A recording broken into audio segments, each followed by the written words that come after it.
Well, a lot in our hands, and we can't deny that. Welcome to the studio once again. A lot of people calling from all over the world. What is happening in Nigeria is Nigeria in disarray. Too many, to handle at a time. In this past week, we have culminating together from what happened in Kebbi and what is happening right now at Niger State. Over 124 children jointly abducted, 24 in Kebbi and over 100 in Niger State. And as well, Brigadier General Musa ambushed and killed. There were a lot of soldiers that died in that attack, but it's just Brigadier that we are talking about, and also Kwara Church attacked and the community attacked there, and a lot PDP headquarters being taken over by some people who appointed unto themselves a chairman. I've always said something. Can only be one chairman of a national chairman of any political party in Nigeria. There's nothing like a factional chairman. Whoever that is not recognized in the INEC register is simply an impostor and should be arrested by police because he is deceiving the public. There's only one president of Federal Republic of Nigeria at a time, and Nnamdi Kanu being jailed. A lot to talk about. What is happening in Nigeria? Let me talk to you. There's one you didn't put that. There are plenty I didn't put. One. I wanted to put this one. That out of 37 local governments in Katsina, 20 have signed a peace deal with the bandits. Is it a peace deal or cessation of sovereignty? That is eventually what it means. To the bandits. They call it peace. It's this way of glamorizing loss of territory. Yes. Loss of sovereignty. Yes. It's nonsense. It's not a peace deal. It's loss of sovereignty to bandits. I like it when you say nonsense. People need to know that there's a lot of nonsense going on. So first of all, let me start from that Katsina State. I look at the governor. Is there still a governor in Katsina State? The governor needs to be impeached. If as the governor, no, jokes apart. Yes. You see, the things we laugh about are the things that are very serious. Yes. All the elders, all the northern leaders, the Arewa Consultative Forum, they are all quiet as we speak, including all. Let me not mention, they are all quiet now. Nobody's talking about General Musa. Nobody's talking about Uba. Nobody's talking about the children. Another one has happened in Niger State. Nobody's talking about it. When Trump said, "Fix your country, or I'll fix it for you," all of them, everybody came out. Every single soul came out. Is there still a governor in Katsina State? Is there a speaker there? Is there an emir in Kano? In Katsina State. Is there an emir in Daura? These are traditional places that we know in Katsina. They said when good men fold their hands and do nothing, evil prevails in society. And now you begin to question classification of them as good. Exactly. When you keep quiet in the presence of evil, and rather you go on, queuing up behind Gumi, who is trying to educate Nigerians on how to accept evil. We should accept slaughtering our children. We should accept kidnapping our kids in school. We should accept, not being able to go to the farms. We should accept going to the church and shooting everybody down. We should accept those nonsense rather than using that advocacy, if it really is an advocacy, to tell his bandit brothers or friend or business associates. I don't know how to relate. They are business associates. Yes, I don't know how to relate that this is evil. Are they really good? You see, let me tell you something. Like I heard the discussion people had before now, and Philmon said the president is the one that the blame is on his table. Certainly. Very, very, very. As at this time in Katsina, we should declare a state of emergency. In Borno, we should declare a state of emergency. In Kwara, we should declare a state of emergency. Maybe until a state of emergency is declared in some of these states, some of these governors will sit up. And let me tell you something. The right to information is the right to investigate. Sahara reporter came up and told us a news. Is it a news or a revelation? That the Minister of Defense buys cows from terrorists, give money to terrorists, still maintain a contact with terrorists. His state, Zamfara State, when I heard that they made him a minister, I said, for what? Unto what? When he was governor, he had the poorest security architecture where the bandits were running rampage, and he was made minister of defense. Are we in a joking country? Are we in a country where let me come to you, Phil. A lot has happened. A lot is happening. While we don't pray for evil, a lot may happen. Is our country in disarray? There was a song I wrote some time ago. A merry-go-round. A songwriter. Yeah, a merry-go-round, merry-go-round with a waka. So we just it's a treadmill. Yeah. You know, just wakari. Yeah, we just wakari. He was talking about the state governor, and I was just smiling. Do you remember we had a president who came from Katsina? Do you remember that? Yes. Yes. Do you remember that when he was president, there was insecurity in Katsina? Do you remember that? To the uppermost. Do you remember that when he left office, he went to Katsina? He couldn't stay there. He came to Kaduna. Do you remember that? Yes. So what are we talking about? You want to blame the governor? It's a bazaar, and everybody is just going there to pick whatever they want, and not minding what governance is all about. We have these days I don't listen to the news because I get so disgusted when I hear people talking about PDP, APC, ADC, whatever, and I'm just saying, you know, there was a poem I wrote some time ago that every election cycle they throw us the bone, the red bone. You know, it's a red bone. Yeah. It's a plastic bone and it's red. Yeah. So they throw it to us like dogs, and we keep chasing after it, thinking that it is food. That's what the politicians do to us. Every election cycle, they throw us these bones painted in red, and all of us will just start running around trying to get a bite. But by the time we get a bite, we discover that there's nothing there. A mirage. Okay, there's something a few spoke about earlier this morning in our earlier session. He said the state of emergency was naturally declared on the first day our president took over. At Eagle Square, when he said the subsidy is gone and moved ahead to float the naira, that his inability to also declare state of emergency on insecurity is a body language downward. The buck stopped at his table. What do you think the president should do at this point? No, forget about celebrating all the governors, the campaign from PDP to APC. It's not good. You have to have a country before those will matter. What should he be doing? Is it to fire or change his body language, or what should he be doing at this time? I think we should start telling the truth the way it is. And I loved what my friend Senator Dino Melaye said. He said, if we tell the truth, we will die. He said, we don't tell the truth, we will die. He said, so the best thing is to tell the truth. How could you have put in a vice president, right, that had a lot of security concern surrounding him? How could you have chosen him as a vice president? Now you are beginning to get wary of him. How could you have done that? How could you have put in a minister of defense, right? There was never anything defense. He had one of the states that had most violence during his stay as governor. How could what entitles him to be a minister of defense? What is the encouragement for him to be a minister of defense? So on this note, is either the president is benefiting from this, or he should take a whip and spawn everybody that is responsible. Have you seen a security meeting where all the state governors have been invited? I think I don't know if it's Kebbi or no, I don't think it's Kebbi. One of the states in the north, when the governor came out and said that their hands are tied, that they don't control the army or the police or the civil defense, that anytime, he said, these people we are talking about, he said, they live among us, they drink among us, we know them. He said, but we can't touch them. That means somebody is benefiting from these people. Now, until we know that somebody who is benefiting from them, that's when we rise up. There are a lot of statements. Gumbi is there. They are sentencing, what's his name? Kalu. Right? Yes. But Gumi is there. Gumi is free, running in the whole place. We've seen all the bandits carrying guns, weapons, coming for negotiation. No, have you ever heard the federal government make a statement on Katsina State?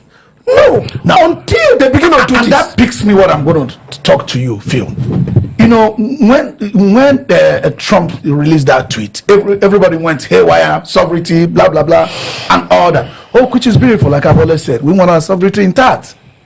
TruthNigeria.com said before your water intelligence was released. They got intelligence, they gave it to the government did nothing. And government from that day till today has not denied that. And you see attack happen in some places, no DPO is changed, no commander is changed, no punitive measure. Is government complicity gradually being established even in the public? Because Americans has established that is why they went into talking about genocide and things like that. Because being silent and directly aiding qualifies for complicity. I want to accuse you of asking a very dubious question because it is obvious. Yes. There's nothing that, I always tell people that, see, nobody can fight government. Nobody. Why? Because government has all the resources to do whatever it wants to do. So what is happening now is by choice. We have made a choice to romanticize insecurity. Yes. That's what just it is. And listen to me. A few years back, before all of this took place, we started hearing reports of Nigerians being flagged in Afghanistan and some other Muslim countries where there was insecurity and all that. And I was asking myself back then, what the heck is a Nigerian doing in some of these places they are mentioning? And then we had a situation where a young man put a bomb in his pants and took a flight. This young man, the father flagged the American, you remember? Yes. Flagged the American embassy. He was the chairman of First Bank at the time. Yeah, the father. That Yes. my son, something is going on. This boy jumped into a plane and God help those people. This thing did. So we have started building this track record for a while. And what I see in government is that for whatever reason, they love what is going on. Guess what? In the next few months or so, someone is going to say use insecurity as a campaign topic. We're gonna deal with the situation. And then once they get to government, as opposition, it's a beautiful anthem. But once they get into government, there's something change. The music changes, the song changes, the lyrics, everything changes. So you wonder what happened in that transition. Yeah. Did they see demons from the abyss, or did they have lunch with Satan, or what happened? It's a question that is up there. For me, that government is complicit is saying the obvious. All right, let me talk to you, PK. We are talking about Nnamdi Kanu being jailed, which I don't want to challenge that. Yesterday we discussed about how he was brought in. That is a different topic entirely. Do you think equal laws, if the ferocity with which Nigeria government has chased Nnamdi Kanu's case, if 10% of it was used against these bandits, would have had or have a safer road, safer farms, safer schools, safer territory, and wouldn't be ceding our sovereignty to rag-looking bandits, untrained, people that just come with a weapon, ammunition. They are nowhere near to what we have committed in training our military officers, yet taking over our territory, in the presence of our officers, taking over our territory, being bold enough to ambush the convoy of a brigadier general. What can we talk about government complicity in terms of silence, in terms of negligence, in terms of demonstration of lack of willpower? You see, what the government is doing at this point, first of all, let me say this. This APC government in its totality brought evil upon Nigeria. Okay, let me stop you. Pick up from there. On evil. We are talking about government complicity. There's a video I want us to listen to. It's a little bit long, so you see a narration. Somebody was directly narrating to a commissioner of police. Let's have that video. I spoke bitterly. Kubon, a village in Boy district, because of the killings. These people came and they killed 7 people. what actually pains us most is it has already been in record that the Moravul man has never attempted attacking a person. We have never done that. We've been piping our youths. And indeed, the Moravul man is a law-abiding person. Yet, these people, they are persisting. What actually is paining us most is when our youth,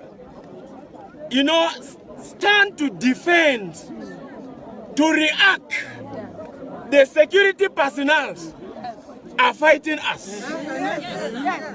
They are fighting us. Most of the casualties in the hospitals, they were injured by these soldiers. I don't actually know. Have they come to secure the life of people or to fight the people? Knowingly that the Fulani man is the man that is always attacking us. They knew and they have done nothing about it.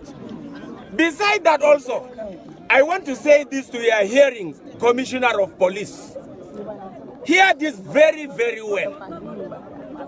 The people used to come with sophisticated weapons. Sophisticated weapons. I have an exhibit of what happened. What is this? What color? Which color is this? Is this not army green?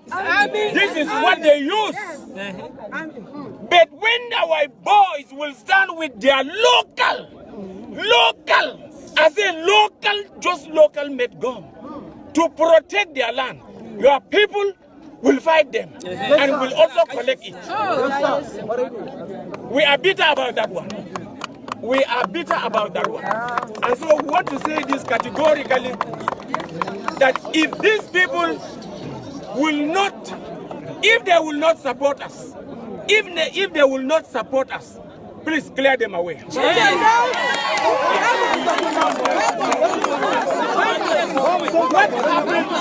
What happened at Yambas? What happened at Yambas?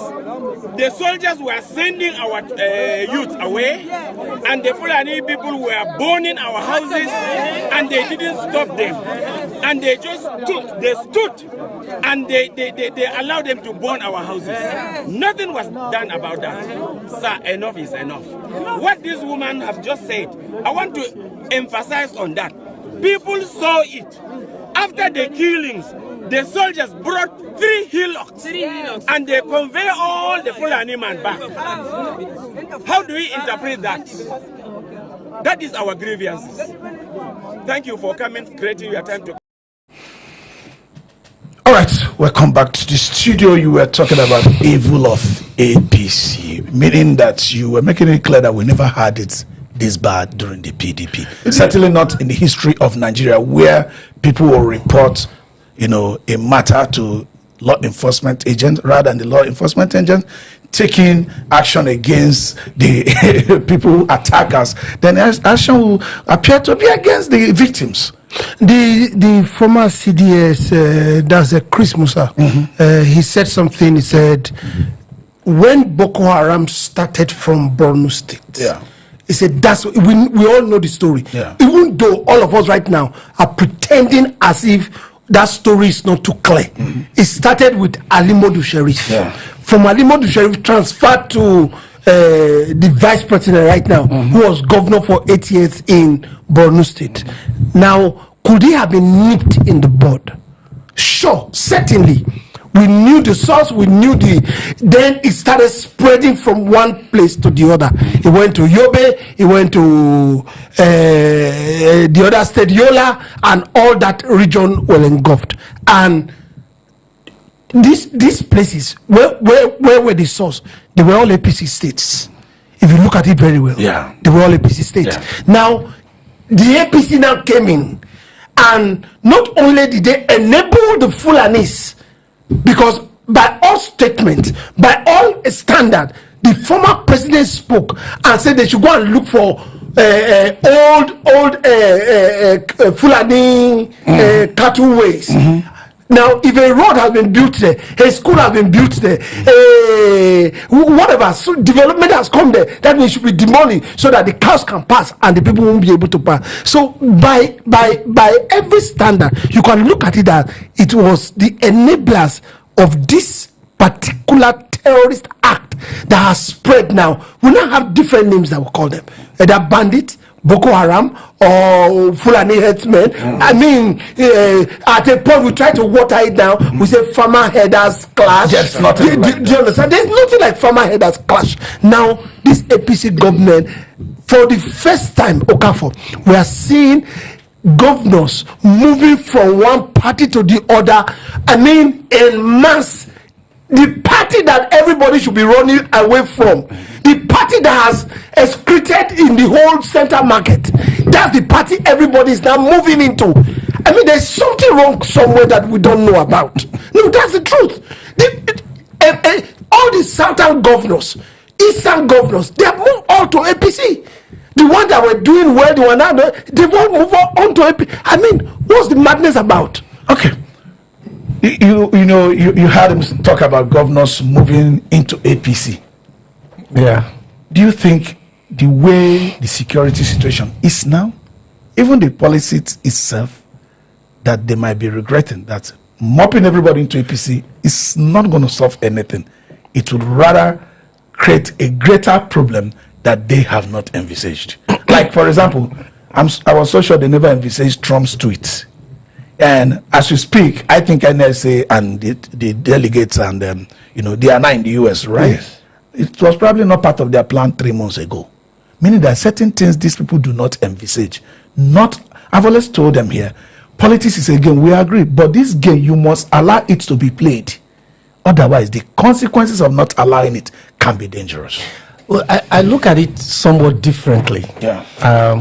I am not overwhelmed by the fact that people are moving. Yeah. If you look at the undercurrent, people are moving because there are legal precedents of contesting election in an environment where there is infighting, right? Yeah. Now, so for me, it is a question of self-preservation. Yes, the governors are not moving because they love APC.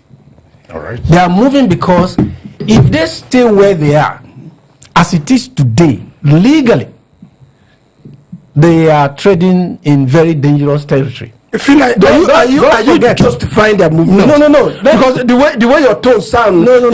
Because you said self-preservation. Primary to I want to first get your clarification on self-preservation. Yes. Are the governors supposed to be preserving themselves or preserving the people that voted for them? No. Wait. Do you know that at some point all the participants in River State were denied the election? Do you remember that? Okay. Do you remember that I think it was Zamfara or one of those northern states? Everybody across board was denied election. Why? Because there was crisis in the party. So today, there's crisis. The major opposition party is PDP. You and I cannot bury the heads in the sand and not admit that there's crisis in PDP. So if you have a governor who is either here or there and he contests and then he wins and then the court says, oh, sorry, we do not recognize the faction that you were. That's it. So there is a very grave possibility that in the next election, a whole lot of people will not be able to contest. And so they are front-loading that fear and moving. I can authoritatively tell you that people like Diri, who has no election, was also moving. But people like Bala, who has no election, choose to fight. It could also bother to individual. Do you think there's anything like that? No, I don't agree with Philemon. Now, the reason I don't agree with you is the fact that when you fight and you are many, victory can be yours. The way you are thinking about failure, that's the same way. The opposite flip of it is victory. Yeah. If all these people that are moving put themselves together to fight that. Two people, Sheyi and Bala, are fighting with Turaki. With Turaki, right? And with some of the elders in PDP. If Uba and so many of them, right, stayed with these people, their number would have been more. Can I ask you a question? Yes. Who is the general sower of discord in PDP? Who's that? Wike. Yes. What has the party done to Wike? Which party now? APC or PDP? PDP. They just expelled him from the party. They just expelled him from after many years. Now that's what I'm saying. If for them to stand right and fight, Wike's voice couldn't have been more than everybody's voice. Kefas of Taraba wants to move. Muftuang is dilly-dallying. Osun State is because they didn't accept him. He would have moved since. These are chicken. These are not men that should be We're talking about fighting, also accountability. We'll come back to this politics. A lot of Nigerians, there's something they do not know, that there's something we call police accountability. You know, they have a forum, they have a unit. It's called Police Complaint Response Unit, where, you know, police misbehavior, you can complain and report about police behavior. Most Nigerians are not aware. Today, they are actually doing their anniversary, and most Nigerians are not aware, because police are the people we interact with every day, not the army. You know, if not for bandits and all that, army should actually be in the barracks. So let's have a flash of that before we continue with this politics once again. The CRU is a fake. God is free. God is free. It is this Metropolitan Police, vision of nation, to ensure police accountability and transparency. Accountability. I report to everybody. This Metropolitan Police creates a contextual governance. Today we are celebrating 10 years of infantry resistance. Thanks to the Inspector General. The Nigerian Police Complaint Response Unit. An era of impunity is over. It is a fundamental right to be treated with dignity. The era of corruption is over.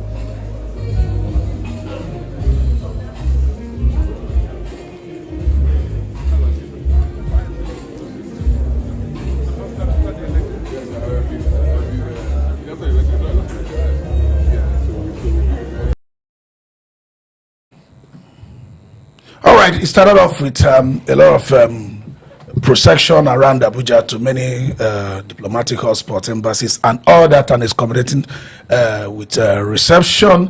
This unit is headed by CSP Anete Okokon Iniedu, you know, an officer whose father was also a commissioner of police before, you know, retirement. Okay, putting that aside, Nigeria in disarray or not? Sorry, I wanted to ask about I'll come to you. The units that you talked about. This unit, we've had some information coming to the police from distress calls. Yeah. They don't always act. Yeah, you report to this unit. That's why this unit is there. But it's for you to make those people. Yeah, that's what I say. So let people know what they can do. They should do those, and if there was inaction from this unit, then you make it open. Just like Governor Idris was saying we did this. Look at what they did, so the public will know. First of all, is for the public to be aware of what they need to do. Oftentimes, if you don't do and just don't trust the system, no, it doesn't bring the result. Like you have always said, political solution is not to go to court. Let's see what the court will say. We'll put it in writing and keep it. So put your complaints of police misbehavior, because they are the unit saddled with the accountability. I had a personal experience with that unit. Should I relate it? No, certainly. Okay. Because now they have a new boss, so that's what we are trying to do. Maybe this message to get to the boss. Yes. There is a unit of police officers. Yes. Who are moving between the Apo Bridge. Yes. And the Gudu Junction. Yes.